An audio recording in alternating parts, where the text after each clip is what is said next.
The sound of breaking glass sliced through the cozy lunchtime buzz like a lightning strike. Every fork froze midair. Every whisper died instantly. A wine bottle spun across the glossy black and white floor, leaving behind a dark red trail that crawled outward like a wounded river. At the center of the chaos knelt a woman in a soft sky-blue dress. One trembling hand shielded her face. The other held tightly to her pregnant belly, as if protecting the tiny life inside was the only strength she had left. She was shaking so hard the fabric of her dress quivered. Hovering above her stood a man with a leather belt looped around his fist like a weapon. His gold watch glimmered beneath the diner lights, a cruel badge of status. His name was Victor Hale, the billionaire CEO whose smile often appeared on magazine covers. To the world, he was the picture of success. But to his wife, Alina, he was a nightmare. She once believed in magical beginnings, in a love strong enough to weather any storm. But months of hidden bruises and hollow apologies had stolen those dreams. And now, under the fluorescent lights of a small diner on a quiet afternoon, her illusion shattered completely.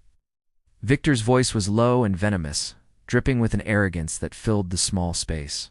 He didn't seem to care about the staring customers, the horrified waitresses, or the way his wife's tears soaked the front of her dress. Control was his language.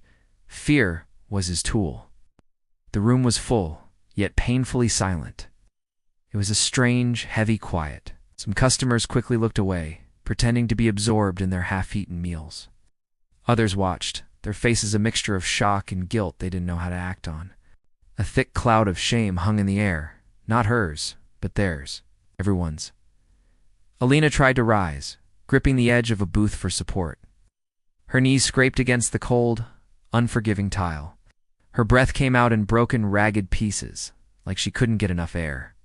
"Sit down," Victor roared, his voice cracking like a whip. The belt rose again, poised to strike, and then the diner door swung open. The low rumble of motorcycles that had been a distant hum outside suddenly made sense. 5 men stepped through the doorway. The little bell above them rang sharply once, twice before falling quiet. Their heavy boots struck the floor like warning drums, each step echoing the tension in the room. The scent of wind, gasoline, and asphalt followed them inside, a stark contrast to the diner's smell of coffee and fried food. Their leather vests all bore the same emblem, the iconic symbol of Hell's Angels. At the front of the group was a man named Ryder Cole. He was tall, broad-shouldered, with calm eyes that seemed to take in everything at once. There were streaks of gray in his beard, suggesting a life lived with intensity, and he carried a kind of authority that silenced the room even more than fear had. He wasn't loud or aggressive, but his presence was undeniable. It was the kind of authority that comes from surviving things most people never have to speak about. His gaze swept the room, landing on the scene in the middle of the floor. "Ow!" He saw the belt clutched in Victor's hand. He saw the bruised woman on her knees. He saw her shaking breath and the terror in her eyes. He saw the cruelty. His jaw tightened, a subtle but powerful shift in his otherwise calm expression. Victor, still puffed up with his own importance, turned to face him. He still clutched the belt, still confident in the power that his money and status had always bought him. "This is none of your business," Victor spat, his words sharp and dismissive. Ryder didn't blink. He didn't move. He didn't raise his voice. He just looked at Victor and said, his voice even and clear, "Put the belt down." Victor let out an arrogant, disbelieving laugh. It was a sound that grated on everyone's nerves. "Do you have any idea who I am?" he sneered, as if his identity was a shield that could deflect any consequence. Ryder took a slow, deliberate step closer. His voice dropped into something colder and harder than anger. "I don't care who you are," he said, his words cutting through Victor's bluster. "But I promise you if you lay another hand on her, you'll learn exactly who we are." The other bikers spread out behind him, forming a silent wall. They weren't flexing or making overt threats. They didn't have to. They just stood there steady, unwavering, and radiating a deadly calm that was far more intimidating than any shouting match could ever be. One of the bikers moved past Ryder, gently reaching down to help Alina up. He supported her as she gasped for air, her body still trembling. She clung to his arm like it was the first safe thing she had touched in months, a solid anchor in a sea of terror. That was the moment Victor's confidence finally cracked. His eyes darted around the room, from the bikers to the silent onlookers. Searching for the validation and fear he was used to commanding, he found none. No boardroom could save him here. No amount of wealth could protect him from men who valued loyalty and honor over everything he stood for. The belt, his weapon of control, slipped from his sweaty grip. It hit the floor with a soft, ugly thud, the sound shockingly quiet in the silent diner.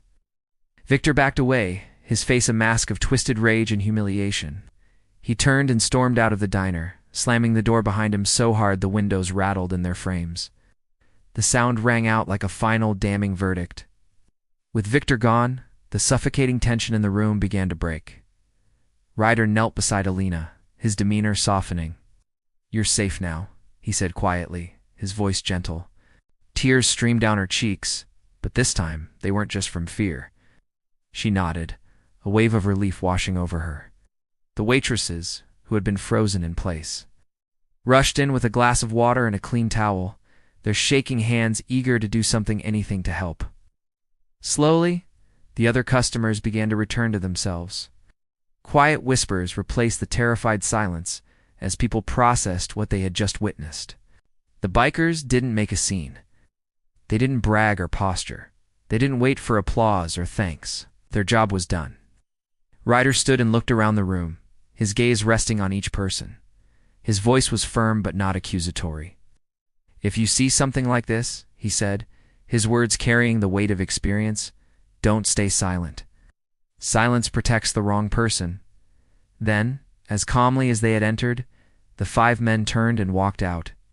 Moments later, the roar of their motorcycles thundered to life, a powerful sound that faded into the distance. Alina stood by the window, watching them ride away into the bright afternoon sunlight. 5 strangers who had stepped in when the rest of the world froze. She looked at her reflection in the glass and for the first time in a long time saw someone different. She was still vulnerable, still hurting. Well, she was no longer powerless. In the wake of the chaos, a tiny spark of hope had been ignited. It was a reminder that heroes don't always wear capes or shiny suits. Sometimes they ride steel. Sometimes they wear leather. Sometimes they show up exactly when angels are needed most. Thank you for watching. If this story touched you, please give it a like and subscribe for more content that reminds us of the good in the world.